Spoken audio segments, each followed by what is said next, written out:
Welcome back to Better Kansas City. Imagine this.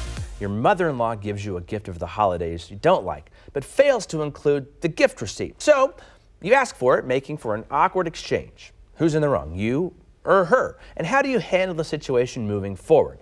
Etiquette expert Courtney Fadler joins us now to offer guidance on some common issues this time of year. I already feel so distanced from Christmas. Returning something is into the back of my mind, but I'm sure there's lots of people who still haven't done it.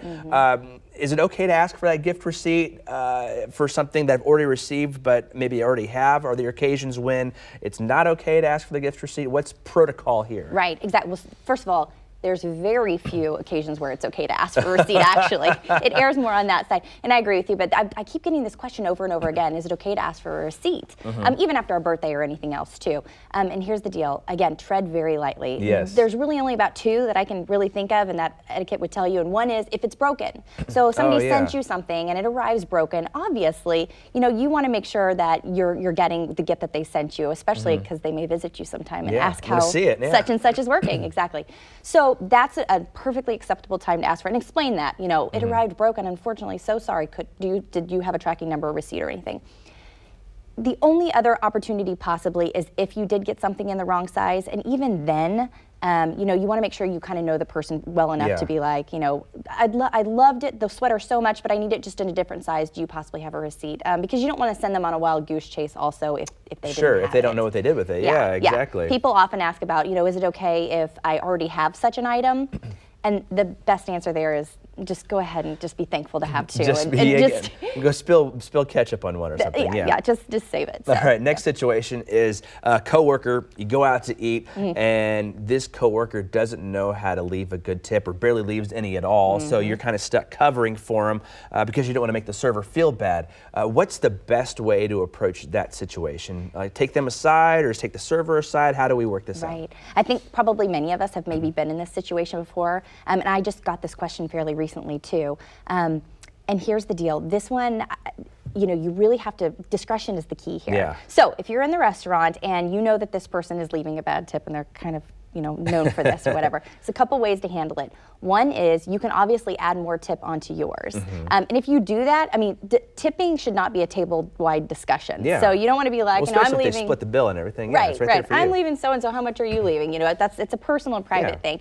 And so you can add a little bit more onto yours, or discreetly pass it to the server on your way to the restroom, or you could even leave it at the host stand, but again, discretion, make sure the other person doesn't see it happening. But it's perfectly acceptable to do that, for sure. Okay, this time of year, it's snowy, muddy, wet, nasty outside. I don't like people wearing shoes into the house because I want to keep all that snow and mess out there, right? Yeah. It's kind of rude, or I feel like it's kind of rude and embarrassing to ask people to take off their shoes when they come over. What am I doing wrong?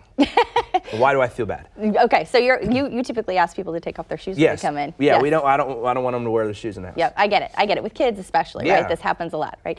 Little different with guests though. It's a little bit harder to make that request. So here's the deal. If you're the guest and you walk into somebody's house and you see this row of shoes along the wall, you know what to do. Exactly. Yeah. So don't try and fight it or be rude and kind of put up a scene. Even if you spent all this time trying to figure out what shoes you were going to wear with this outfit, go ahead and take off your shoes and put them over there because you can tell that's the way that this works in this household. What if I buy the box of booties so they can just slip on and leave it by the front door? Does that work too? Whatever you do, do not do that. Do not do that? Do not do that. Oh. Nobody looks good in the booties, right? Hold on, I gotta send my wife a message to say we gotta put the box of booties away. Booties. Nobody looks good in the booties. All right. But if you're the person who, you want to do that, it's really difficult to kind of ask somebody to do this and not maybe leave a bad taste in their mouth, especially if they didn't really want to take it off. But there's a couple ways around it. You could put something out that they could wipe their shoes on and just offer that.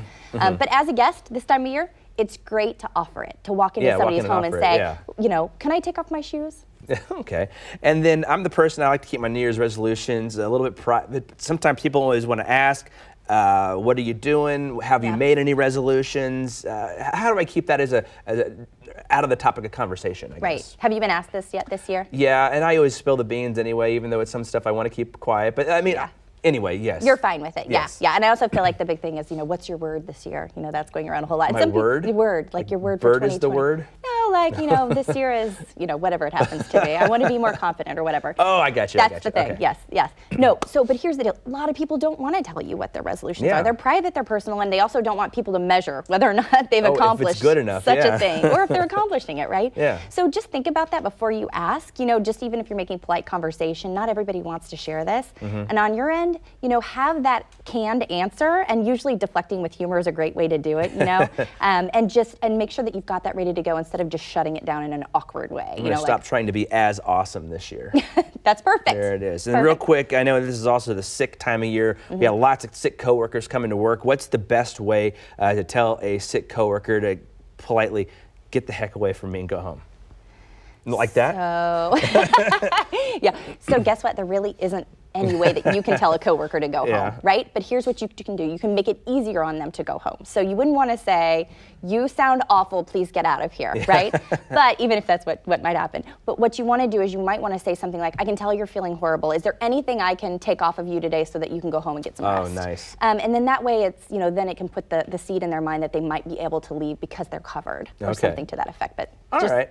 I got a little bit of, I don't know if you watched the story last week, I was a little bit under the weather on Wednesday. I had no voice, and they politely said, "Why don't you go home and get some rest instead of coming over onto this show and ruining it with your gravelly voice?"